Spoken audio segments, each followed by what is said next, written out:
Are you not able to locate somebody with a large fund that would give you a nice payday, but you can't find them? Watch this video.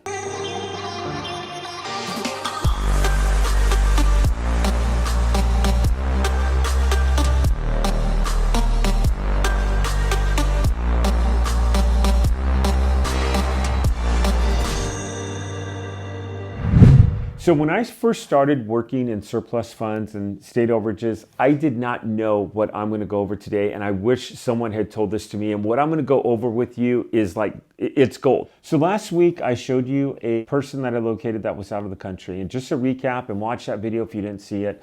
In fact, subscribe to my channel if you would, because I go over a lot of information here. So last week I showed how to find someone who was out of the country using social media, and it was the name of Jorge Garcia, very common name out there. And I went onto social media, I went into this village, and I just instant messaged every Jorge Garcia I could find in both English and Spanish. He responded back in Spanish. This week I'm in the United States and I'm doing state funds and I'm working state funds. I came across a deal that was over $70,000. This is a $7,000 payout.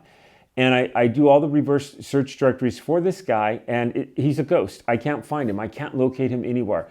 I also pull out some emails. They're bouncing back. He has no valid emails. What do I do in this situation? So what I did is I started doing a reverse search directory for his family members. I started looking up actual family members. Listen to this conversation I had with a family member of this person.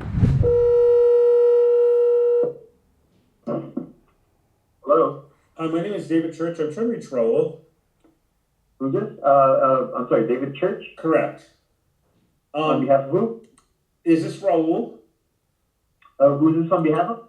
Okay, I'm trying to reach a family member. Okay, so the first thing I do is I stick with my typical script. I introduce myself and I say who I'm trying to reach. And I pause. And it kind of gets the person, makes a little awareness like, okay, this is someone.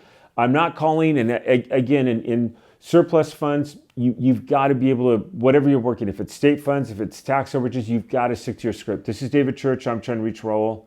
Pause. I let him respond, okay? You're anxious, you're nervous, you don't want to give out the information too quickly. Again, this is a family member of the person I'm trying to reach. And then he's wanting a little clarification. That's very common. He wants to make sure this isn't a sales call, which is very common, or, you know, like I'm some gimmick or something like that. And again, how many of you get those calls? So you're trying to stick to your script and be able to give as much information as possible.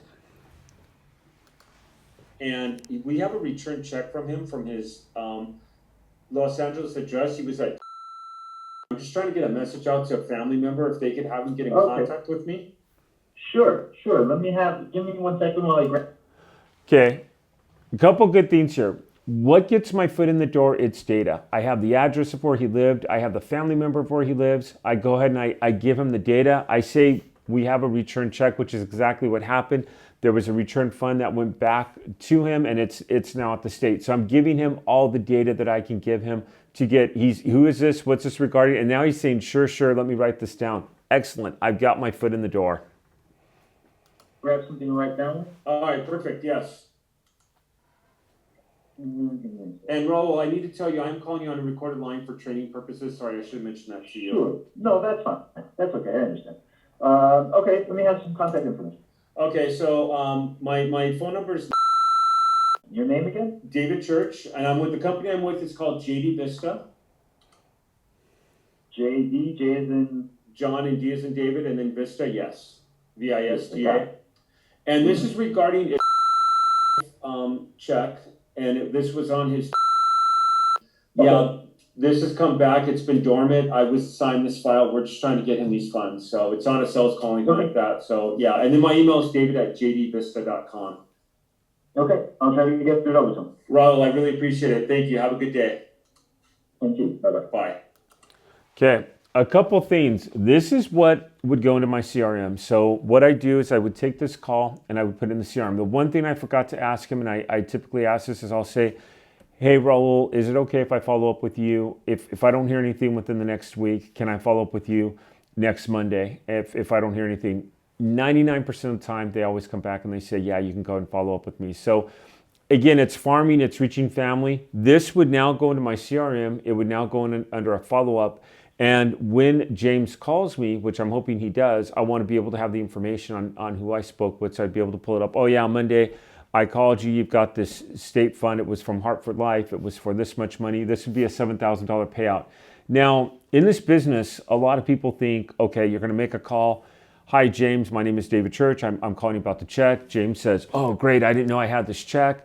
Yeah, go and get me the forms. I get James the forms, he signs, I get paid, and everyone's happy. And I get deals like that. But your majority of the business is going to be in the follow-up. I have a whole video series on that on the F-bomb. So go back and look for my F-bomb series. It's the follow-up. This guy's going to be a little stung. Okay, do I have this? Or I don't even know if the man may be deceased, and Raul may be trying to get information to the right person. So I've got to be able to communicate, let him know that I'm the real deal, and keep on communicating like, hey, and if the family's reluctant, can I send Raul a copy of the funds? Can I send him a check? Can I not the check, I'm sorry, but can I send him a copy of the funds? Can I send him some information I have and get my foot in the door? So he's kind of the gateway that I'm looking at into retrieving this fund. It will now go into my follow-ups, and like I said, I will be following up. This is a hot lead. It is getting colder by the second. I always say that. I want to farm it. And I don't want to call up Raul the next day and say, hey, did you talk to James? And call him the next day, hey, did you talk to James? But like, let's say I call him on the 7th of January, and I actually called him before that. But on the 14th of January, it would be okay to call him again and just say, hey, Raul, I haven't heard anything. I want to verify, just is there any questions I can answer? Can you pass my information? Can you ask them a good time for me to call? When would be a good time? Again, you're trying to let them know that you're trying to help in what's in it for me. And I say, that's a great question. I get a bonus from my company. We'll get a percentage of these funds. I'll get a bonus if we get paid, and just would really love this and love to work with you guys on this. So that's a little bit about reaching family members and cold calling. Again, when I started this business, I wish someone had told me this. Like, I wish someone had said, okay, call family members, put it in a CRM. I didn't even know what a CRM was, okay? Put it in a CRM. And if you don't know what a CRM is, I have a whole nother video on that. But put it in your CRM, follow up with him, continuously call, because eventually you'll get a deal. It might be 4 to 6 weeks, might be 8 weeks. Let's say that you get paid out and you have to make 2 or 3 phone calls, 2 or 3 weeks, and you put in less than an hour, which you easily would. And you finally get this family member, maybe it's a couple family members, and you get a $7,000 check in the mail. Is that worth it? Yes, it is. I've never had a job where I made a commission of $7,000 an hour or $7,000 payday. It is well worth it. Hey everyone, I really want to thank you for watching this video. If you could do me a huge favor, give me a like if it helped you, and subscribe to my channel, because I'm going to be going over more content like I did today that's going to help you in your business. See you on the next video.